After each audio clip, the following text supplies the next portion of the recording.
Hello and thank you for joining me. This is Stanley Leong in the living room on 938 Live. Well, not too long ago, people, of course, if you remember, you probably kept one yourself. Diaries and journals, and these were really closely guarded, sometimes even under lock and key because they were private. Well, these days, the concept is probably quite alien because people put their diaries and diaries and journals really going online for the world to read. In fact, some of these blogs are so popular that they boast some tens of thousands of unique visitors every day. Now, what makes them phenomenally successful? Why do people follow their blogs religiously? And how can businesses leverage on these high-profile bloggers? Well, here to tell us more about the rise of blogging in the Asia-Pacific region, we have Cheo Ming Shen, or Ming as we'll address him from now on, co-founder and executive director of Nuffnang.com.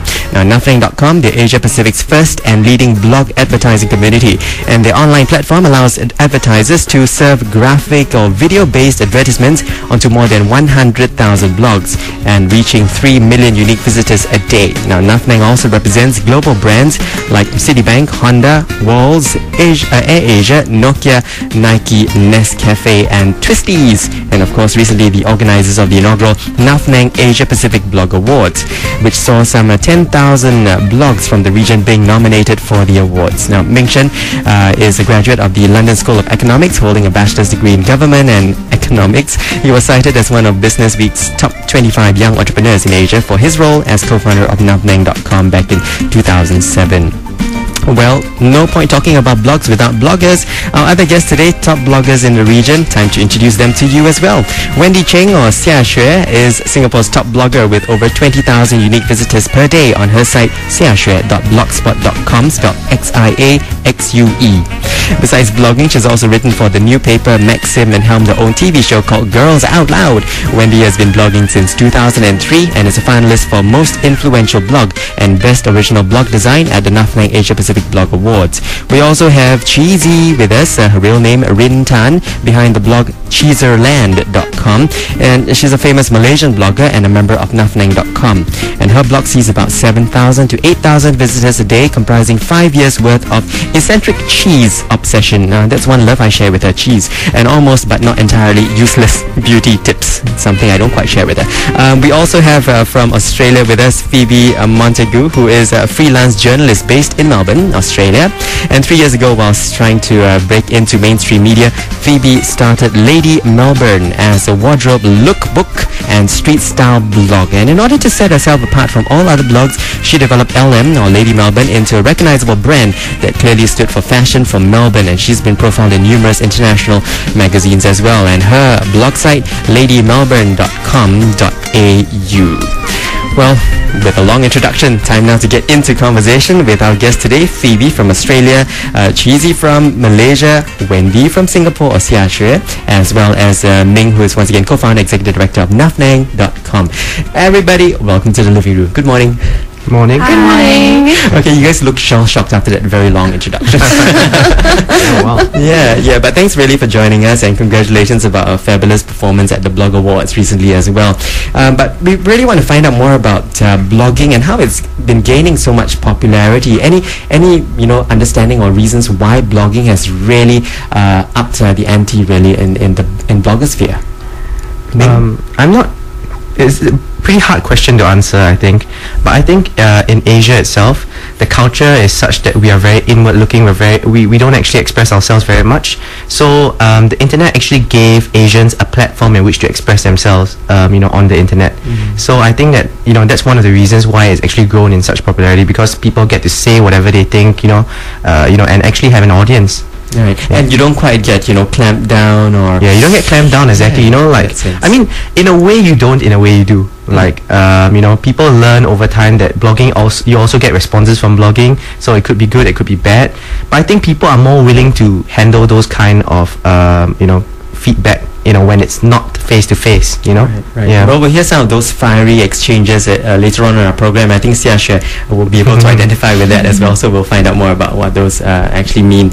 But really finding out more about how active bloggers are in this part of the region. How active are they? Bloggers here are very, very active. I think the Australian bloggers like Phoebe were very surprised at how active the blogosphere here is.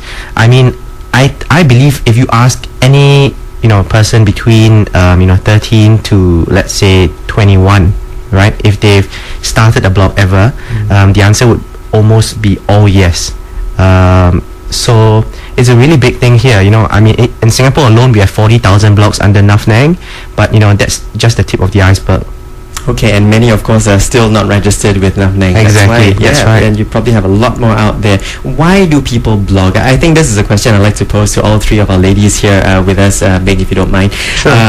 Finding out from Xiaxue and Cheesy and Phoebe, why do you blog? I suppose there are different reasons why people blog. Let's hear from you individually. Xiaxue, let's begin with you. When you started in 2003, and I think that was around the same time I first met you and interviewed you in the living room. Yeah, so long ago. So long ago. Yeah, it's I like blogging because it gets me a lot of attention, I guess.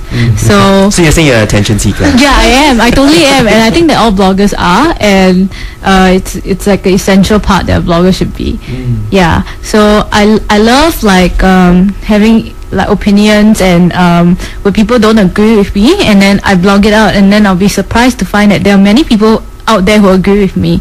So that feeling is good, and it's just nice like that, and people know you, so after a while they will just I thought you're supposed to go to this thing today, how was it, stuff like that. So I think that's nice. It's like having a lot of friends. Yeah, but it seems like your professional life and your private life is almost like compromised now. They all look the same to everyone. Yeah, and I think it's fun. Oh, okay. We'll find out also more about the experiences of Cheesy and Phoebe. Cheesy, why did you start a blog called Cheeserland.com? That was because 5 years back I was really obsessed with cheese. Not so much now. Oh? But yeah. Why? I still love my cheese. Because it's fattening, no lah. You look far from actually going close to being fattening. But yeah, it's something that is, unique. Nobody has it.